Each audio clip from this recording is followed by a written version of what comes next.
আসসালামু আলাইকুম। কি অবস্থা, সবাই কেমন আছে? তো আজকে আমরা আশিংড়ি ফুরকানিয়া হাফিজিয়া মাদ্রাসার মেন গেটের সামনে আছি। আমরা তো অনেকেই চাই যে আমাদের ছেলে মেয়ে ভালো জায়গায় পড়াশোনা করবে। এটা কিন্তু প্রত্যেক বাপ মায়ের স্বপ্ন, তাদের ছেলে মেয়ে যেন মানুষের মতো মানুষ হয়। কিন্তু আপনার হাতের কাছেই যদি একটা নির্ভরযোগ্য প্রতিষ্ঠান থাকে, তাহলে আপনি কেন তাদেরকে দূরে পাঠাবেন? তো আমরা কিন্তু এখন মাদ্রাসার ভিতরে আছি। এই হচ্ছে মাদ্রাসার মাঠ, বাচ্চাদের উজুখানা। এখানে প্রত্যেক বাচ্চারা উজু করবে এবং নামাজের স্থান কিন্তু ভিতরে, আমরা সেটাও আপনাদের দেখাবো। এখন আমরা অফিস কক্ষের দিক যাচ্ছি। ঠিক আছে, চলে এসো। আসসালামু আলাইকুম। ওয়ালাইকুম আসসালাম রহমতুল্লাহ। হুজুর, আপনি ভালো আছেন? আলহামদুলিল্লাহ, আপনি ভালো আছেন? আলহামদুলিল্লাহ। আমি তো আপনাদের প্রতিষ্ঠান নিয়ে একটা ভিডিও করলাম।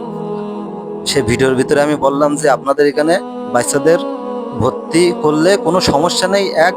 দ্বিতীয়ত হচ্ছে যে আপনাদের নিজস্ব যানবাহনের ব্যবস্থা আছে।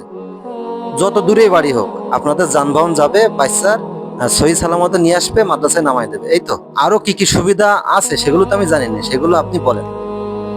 এখানে আমাদের আসলে আপনি যেভাবে বলছেন, এখানে আমাদের জানুয়ারি টু ডিসেম্বর এই রুলসে মাদ্রাসা আমাদের চলে। তো আমাদের ডিসেম্বর থেকে নতুন করে আবার এই ভর্তির কার্যক্রম চলবে। এখানে আমাদের নুরানি শাখা এবং হিপস শাখা, নাজেরা শাখা আছে। আমাদের হিপস এবং নাজেরা শাখা ওটা আমাদের রমজানের পরে ভর্তি নেই, আমরা ডিসেম্বরে জানুয়ারিতেও ভর্তি নেই। এবং নুরানি শাখাটা আমরা ডিসেম্বরে ভর্তি নেই, জানুয়ারি থেকে ক্লাস শুরু হয় আমাদের এখানে প্লে নার্সারি 1 2 3 4 5 পর্যন্ত ইনশাআল্লাহ। এবং মাদ্রাসার স্বল্প বেতনে আমরা মাদ্রাসার বাচ্চাদের পাঠদান দেওয়ার চেষ্টা করি। এবং পাশাপাশি আমাদের মাদ্রাসার নিজস্ব যানবাহন আছে। দোতলায় নতুন ভবনের কাজ আমরা ইনশাল্লাহ আবার নির্মাণ কাজ শুরু করব এই অল্প কিছুদিন পরেই। 15 থেকে 20 দিন পরে আমরা শ্রেণী কক্ষ বৃদ্ধি এবং নতুন করে আরো আমরা যাতে বাচ্চা ভর্তি নিতে পারি এই পরিকল্পনায় ইনশাল্লাহ আমরা সামনের দিকে আগাচ্ছি।